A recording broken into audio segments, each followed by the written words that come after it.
Good morning, જય દ્વારકાધીશ, જય મહારાજ, રાધે રાધે બધાને માંગો વીસ આપે સુરેશ બોલો બધા જય દ્વારકાધીશ. મસ્ત મજા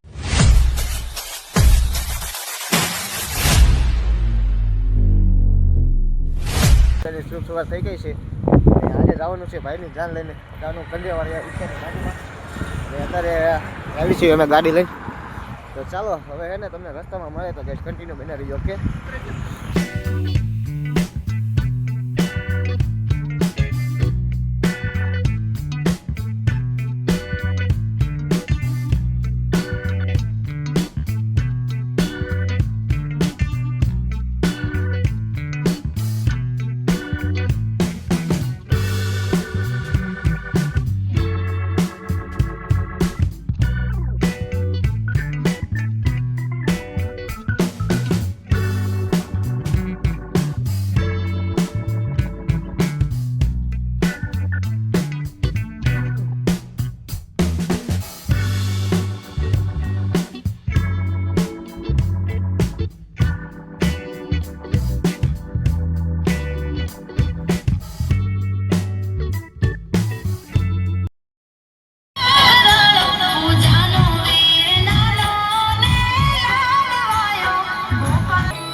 મિત્રો હતા જમવા બેસી ગયા છીએ બધા. યશભાઈ, હાર્દિકભાઈ, કેવલભાઈ, ધવલભાઈ, બે ત્રણ જણા આવે છે. ચાલો તમે ફટાફટ જમી લઈએ કે તમને મળે તો ફાઇનલી મિત્રો આપણે છે ને અત્યારે જાન તો જે નાઈને રહેશે કે ભાઈ હાલતી થઈ ગઈ. આપણે પૂગી ગયા છીએ બાખલવેડ અને હવે છે ને એમાં ફ્રેન્ડ છોકરાને એમાં ફ્રેન્ડ બેન મૂકવા જવાનું છે ભંડારીયા. તો ચાલો આજનો વ્લોગ તો બહુ લાંબો થશે નહીં કેમ કે હાલ તમે છે ને કન્ટિન્યુ બનાવી દો. Okay. A few moments later. Finally મિત્રો અત્યારે વાગી રહ્યા છે 6 થઈ ગયા, 6:30 જેવું. ના 6 જેવું થયું છે અને સૂર્યાસ્ત થવા આવ્યો છે. અને અત્યારે ફાઇનને મૂકીને આવ્યો છું ભંડારીએ મૂકીને પાછું જવાનું છે. અહીંથી પહેલાં વાડીએ જઈશ, પછી વાડીએથી સીધો દવાખાને જઈશ, દવાખાનેથી સીધો જાય બાખલવેડ. તો ચાલો તમે કન્ટિન્યુ બનાવી દો. ઓકે.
ફાઇનલ તો અત્યારે એવી જાય છે આપણે બાખલરથી વાગી રહ્યા છે 10:30 જેવું થયું છે ને આજે તો ફૂલ થઈ ગઈ રહ્યા છે એટલે હવે સીધું કે નહીં ફૂલ જવાનું છે હવે ખુદ પહેલાં સીધા ખવાશું તો ચાલો આજનો વિડીયો તમને ગમ્યો હોય તો લાઇક શેર અને સબસ્ક્રાઈબ કરવાનું ભૂલતા નહીં તો ચાલો તમને મળી આવવાના નેક્સ્ટ બ્લોગ છે કાલે લાઇક શેર અને સબસ્ક્રાઈબ કરી નાખજો તો ચાલો બાય